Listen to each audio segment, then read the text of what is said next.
in the show slot, the worst year-ish. It doesn't have to be the calendar year, but one straight year. The third worst in Pittsburgh sports over the last half century is 1996. The Penguins get upset by the clutch and grab, skill-free Florida Panthers. The Steelers feel like, boy, that Super Bowl was nice, but then Neil O'Donnell had better places to be, like New Jersey on the Jets. You're ditching us for that, Neil O'Donnell, after you cost us the Super Bowl. Shame. That was very upsetting.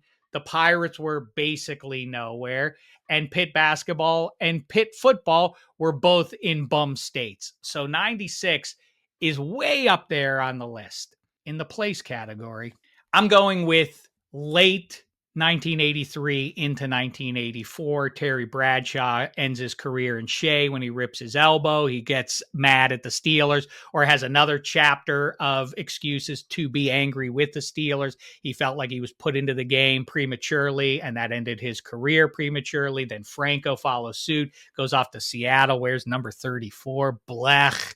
The Buccos are treading water, and not in a good way. The Penguins are lost at sea. There is no Mario Lemieux. The Foge Fazio era is going with Pitt football. Nothing good is going on. That is the second worst year-ish in Pittsburgh sports in the last half century. But those take a back seat. To right now, 2025, I don't want to be histrionic. I don't want to be doom and gloom, but I'm looking at reality. Yeah, the Pirates have Paul Skeens. 4 years before Paul Skeens' contract expires and presumably moves on to a high spending team. People are already starting the conversation.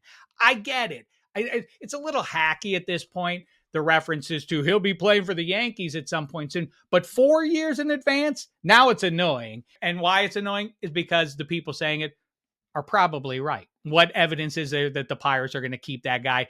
And what's more, what evidence is there that the Pirates are going to become a winner under him? I'm a little more optimistic than most people out there about that, at least. Once they get Bubba Chandler in there, they're going to have an edge at starting pitcher in every series they play. But the Penguins, if you're 25, this stretch of ineptitude or mediocrity, whatever you want to call it. I at least have experienced mediocrity. If you're 25, your head must be spinning right now.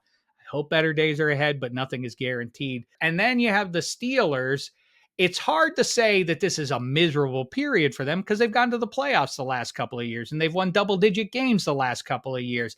And as I've said ad nauseum, Mike Tomlin is to be praised for keeping the Steelers since Roethlisberger hurts his elbow 6 years ago now, that he has kept them playoff relevant every year, whether or not they've actually gotten into the postseason. They've been around it in the last week of every regular season.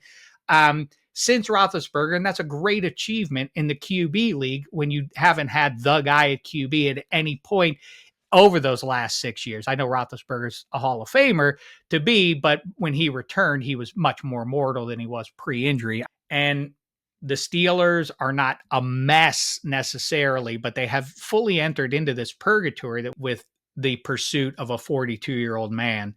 Like we say, it's a poorly kept secret that he has told them he'll be there on June 10th.